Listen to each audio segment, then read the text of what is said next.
دنیا میں کوئی بھی ایماندار ایسا نہیں ہے جسے دکھ، مصیبت، پریشانی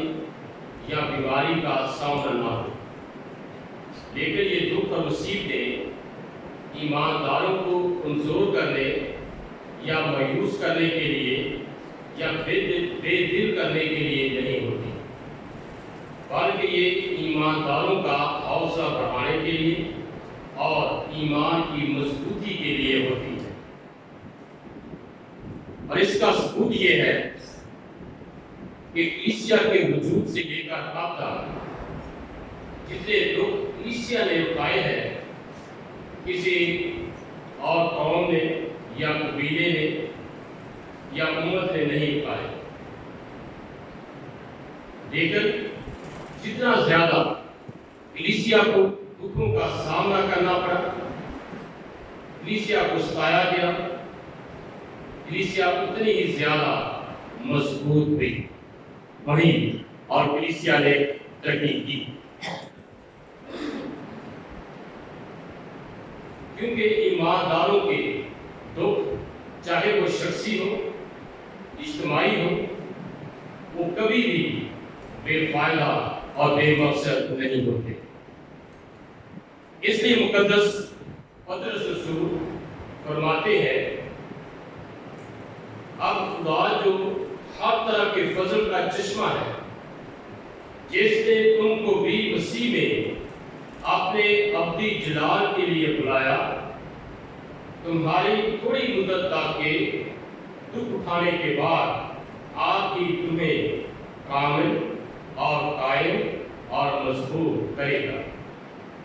پطرس رسول کا پہلا خط، اس کا 5واں باب، اس کی 10ویں آیت۔ اس آیت میں یونانی زبان کے افعال مستقبل کی عکاسی کرتے ہیں۔ اس لحاظ سے یہ پطرس رسول کی دعا یا خواہش نہیں ہے، بلکہ خدا کے وعدے کا اظہار ہے کہ وہ تمام قسم کے فضل کا ماخذ ہے، جیسے ایمانداروں کو اپنے ابدی جلال میں شامل ہونے کے لیے مسیح میں بلایا ہے، اور وہ خدا یہ قابلیت اور صلاحیت رکھتا ہے کہ بلائے ہوئوں کو ان کی زندگی کے عارضی اور مؤثر دکھوں کے بعد کامل اور قائم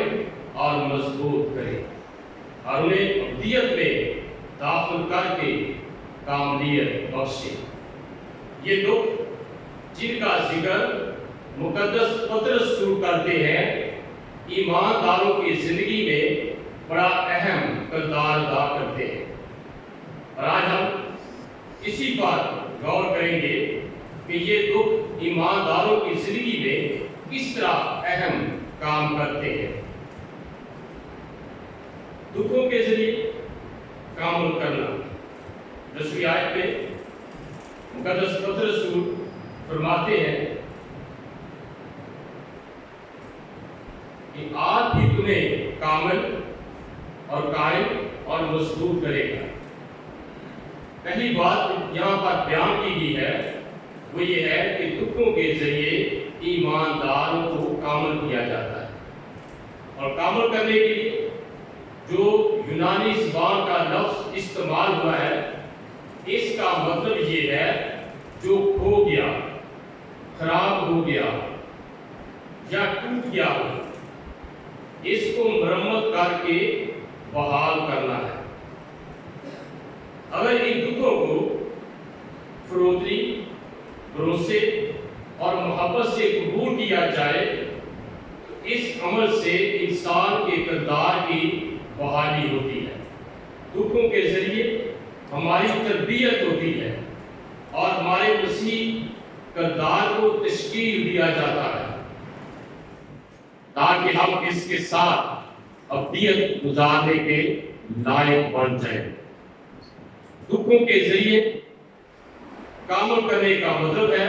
شاندار اور بے عیب کرنا، شاندار بنانا اور بے عیب کرنا۔ دکھ اور آزمائشیں ہمیشہ ایمانداروں کو فٹ رکھتی ہیں۔ اور وہ اسے روحانی طور پر بالغ بنانے اور اس کے کردار میں ضروری عناصر مہیا کرتی ہیں۔ جس طرح جسمانی طور پر صحت مند رہنے کے لیے ڈاکٹرز مشورہ دیتے ہیں کہ ایکسرسائز کی جائے، ورزش کی جائے، اسی طرح روحانی طور پر صحت مند رہنے کے لیے، مضبوط اور توانا نہ رہنے کے لیے دکھوں کا تجربہ کرنا بہت ضروری ہے۔ دکھوں میں سے، مصیبتوں میں سے، بیماریوں میں سے، پریشانیوں میں سے گزرنا بہت لازمی ہے، بہت ضروری ہے، کیونکہ یہ روحانی طور پر ہمیں کامل کرنے میں مدد دیتی ہے۔ اور مقدس داؤد فرماتے ہیں کہ میں مصیبت کھانے سے پہلے گمراہ تھا، پر اب تیرے کلام کو مانتا۔ مقدس داؤد اس بات کا اقرار کرتے ہیں، اس بات کا اعلان کرتے ہیں کہ مصیبت اٹھانے سے پہلے میں گمراہ تھا، پر اب تیرے کلام کو مانتا ہوں۔ مقدس داؤد جب تک اس نے مصیبت نہیں اٹھائی تھی، دکھوں میں سے نہیں گزرا تھا، اسے پریشانیوں کا سامنا نہیں ہوا تھا، وہ خدا کے کلام کو نہیں مانتا تھا، اس پر بھروسہ نہیں کرتا تھا، اس پر اعتماد اسے نہیں تھا۔ لیکن جب وہ کہتا ہے کہ میں نے مصیبت اٹھائی تو میں تیرے کلام کو مانتا ہوں۔ اور مسیح مقدس داؤد لکھتے ہیں، اچھا ہوا کہ میں نے مصیبت اٹھائی تاکہ تیرے آئین سیکھ۔ مقدس داؤد کہتے ہیں کہ اچھا ہوا کہ میں نے مصیبت اٹھائی۔ وہ خدا سے کوئی گلہ یا شکایت نہیں کرتا کہ اے خدا تو نے مجھے کیوں مصیبت میں سے گزرنے دیا، دکھوں میں سے گزرنے دیا، پریشانیوں میں سے گزرنے دیا، بلکہ وہ کہتے ہیں کہ اچھا ہوا کہ میں نے مصیبت اٹھائی تاکہ تیرے آئین سیکھ۔ خدا کے آئین کو سیکھنے کے لیے، خدا کے پاک کلام پر اعتماد اور بھروسہ کرنے کے لیے دکھوں اور مصیبتوں میں سے گزرنا لازمی ہے، ضروری ہے۔ اور مقدس داؤد اس کا اعلان کرتے ہوئے نظر آتے ہیں۔ یہ یاد ہوں جو تلاوت کی گئی، دکھ اور مصیبت ایمانداروں کی تربیت کا کام کرتے ہیں تاکہ ان میں جو خرابی پیدا ہو گئی ہے اس کی مرمت کر کے بحال کیا جائے۔ جو کھو گئے ہیں ان کو تلاش کیا جائے، جو ٹوٹ پھوٹ کا شکار ہو گئے ہیں ان کو درست کیا جائے، ان کی مرمت کی جائے، انہیں بحال کیا جائے۔ ایمانداروں کا دکھ اس لیے آتے ہیں تاکہ ایماندار جو کھو چکے ہیں، جو ٹوٹ پھوٹ کا شکار ہو چکے ہیں، جن میں خرابی پیدا ہو چکی ہے، انہیں بحال کیا جائے، ان کی مرمت کی جائے، انہیں تلاش کیا جائے۔ ایماندار اس لیے دکھ برداشت کرتے ہیں، ایمانداروں کس لیے دکھوں میں سے، بیماریوں میں سے، پریشانیوں میں سے گزرنا پڑتا ہے تاکہ وہ کامل ہو سکے، کیونکہ یہ دکھ ایمانداروں کو کامل کرتے ہیں۔ دوسری بات جس کا یہاں پر بیان کیا گیا ہے، دکھوں کے ذریعے قائم کرنا۔ قائم کرنے کے لیے جو یونانی زبان کا لفظ استعمال ہوا ہے، اس کا مطلب ہے چٹان کی طرح ٹھوس یا پتھر کی مانند ٹھوس اور مضبوط بنانا۔ خدا دکھوں کے ذریعے ایمانداروں کو قائم کرے گا۔ مقدس پطرس رسول خود اس کی مثال ہے۔ مقدس پطرس رسول گر گئے تھے، انہوں نے خداوند یسوع مسیح کا انکار کر دیا تھا، لیکن خداوند یسوع مسیح اس کمزور شخص کو چٹان کی طرح مضبوط کیا اور اسے چٹان کا نام دیا، پطرس کا۔ خدا ہر ایماندار کو مضبوط کرتا ہے، تو ایماندار کو زیادہ مضبوط اور قائم اور دباؤ برداشت کرنے کے قابل بناتے ہیں۔ اور مقدس داؤد فرماتے ہیں کہ ایماندار اگر وہ گر بھی جائے تو پڑا نہ رہے گا، کیونکہ خداوند اسے اپنے ہاتھ سے سنبھالتا ہے۔ پطرس رسول ہم دیکھتے ہیں کہ وہ گر گئے، انہوں نے خدا یسوع مسیح کا انکار کر دیا، لیکن جب خدا یسوع مسیح پطرس کو مضبوط کیا تو وہ چٹان کی طرح مضبوط ہو گیا، پھر اس نے ہر قسم کا دباؤ برداشت کیا اور اس نے اپنے آپ کو خدا یسوع مسیح کے لیے دے دیا تاکہ اسے شہید کیا جائے۔ ان دکھوں کے ذریعے ایماندار چٹان کی طرح مضبوط ہو جاتے ہیں، توانا ہو جاتے ہیں، دلیر ہو جاتے ہیں، اور یہ دکھ اس لیے ایمانداروں پر نہیں آتے کہ وہ کمزور ہو جائے، وہ ناتواں ہو جائے، وہ مایوس ہو جائے، بلکہ یہ دکھ ایمانداروں پر اس لیے آتے ہیں تاکہ وہ چٹان کی طرح مضبوط ہو جائے، چٹان کی مانند بن جائے، اور ایمانداروں کی زندگی ساری آزمائشوں میں، دکھوں میں، پریشانیوں میں، مصیبتوں میں اور بیماریوں میں وہ قائم رہتا ہے۔ اور یوسف کی مثال ہمارے سامنے ہے، جو زندگی بھر آزمائشوں میں قائم رہا، اسے قید پہ ڈال دیا گیا، اس پر الزام لگائے گئے،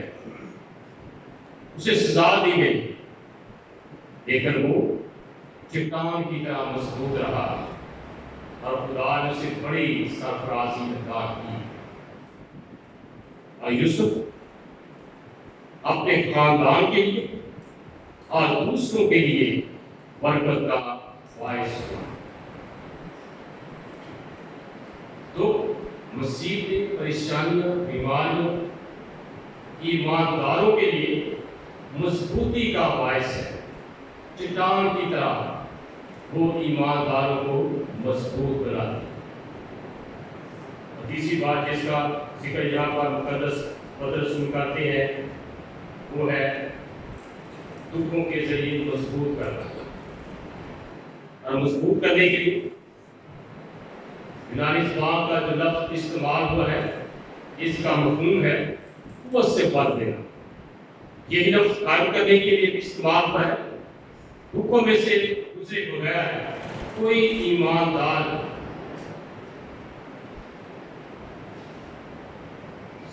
اس بات کو سمجھ نہیں سکتا۔ دکھوں اور آزمائشوں کے ذریعے بڑی بڑی سچائیاں دریافت ہوتی ہیں جو حقیقی زندگی کی بنیاد ڈالتی ہیں، اور ایمانداروں کے دکھوں کی وجہ سے مضبوط ہوتا ہے۔ اور ہم پولس کا پہلا خط تسلیمیوں کے نام اس کا 5واں باب اس کی 16ویں آیت میں مقدس پولس کہتے ہیں کہ ہر وقت خوش رہو، اور فلپیوں کے نام پر اس کے 3 باب کی پہلی آیت میں وہ فرماتے ہیں خداوند میں خوش رہو۔ یعنی ایماندار دکھوں میں اس قدر مضبوط ہو جاتے ہیں کہ وہ خوش رہتے ہیں دکھوں میں، بے شک وہ مختلف بیماریوں میں گھرے ہوں، مختلف دکھوں کا، پریشانیوں کا، تکلیفوں کا انہیں سامنا ہو، تو بھی وہ ہر وقت خداوند میں خوش رہتے ہیں، کیونکہ دکھ انہیں مضبوط کرتے ہیں، انہیں مضبوط کرنے کا ذریعہ بن جاتے ہیں۔ وہ دکھ جو دنیا کے عام لوگوں کے لیے مایوسی کا، پریشانی کا، نا امیدی کا سبب بنتے ہیں، وہی دکھ ایمانداروں کے لیے مضبوطی کا باعث بنتے ہیں، اور خدا ان دکھوں کے وسیلے ایمانداروں کو مضبوط کرتا ہے۔ ہمیں اس حقیقت کو بھی کبھی فراموش نہیں کرنا چاہیے کہ بعض دکھ اور مصیبتیں، بیماریاں، تلخی اور بدمزاجی پیدا کرتی ہیں، لیکن ایماندار دکھوں میں بھی خوش رہتا ہے، کیونکہ اس کے نزدیک آزمائش اور دکھ زندگی میں نفات پیدا کرتے ہیں، خوبصورتی پیدا کرتے ہیں، انسانی زندگی کو شاندار اور بے عیب بناتے ہیں، ہمیں ابلیس کمزور اور پست کرنے کے لیے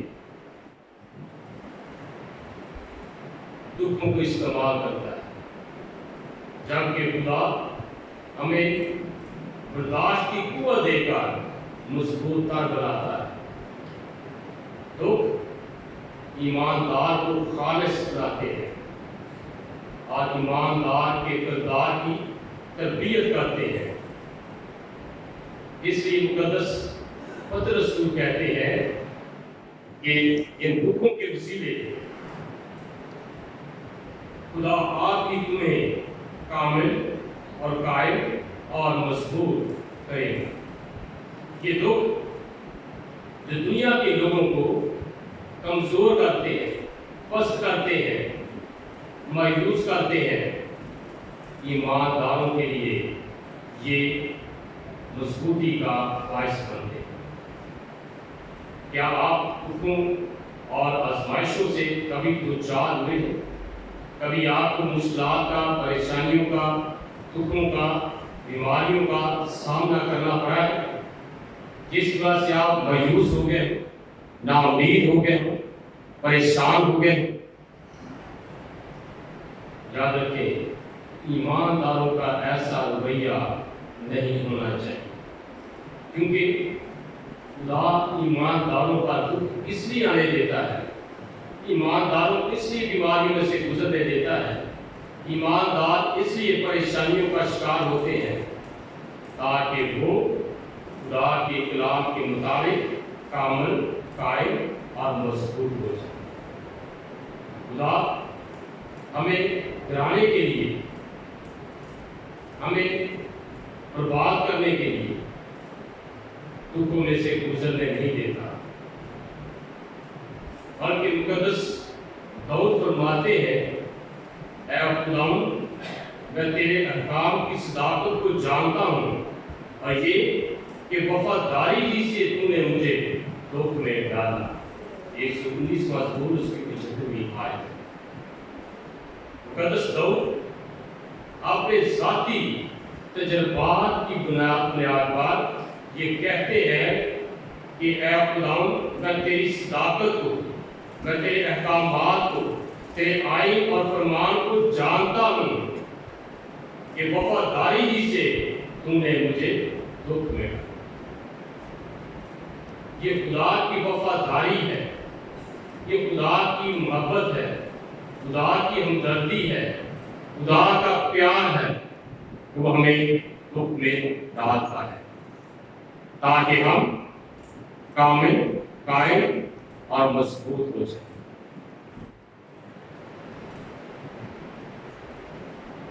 کیونکہ وہ جانتا ہے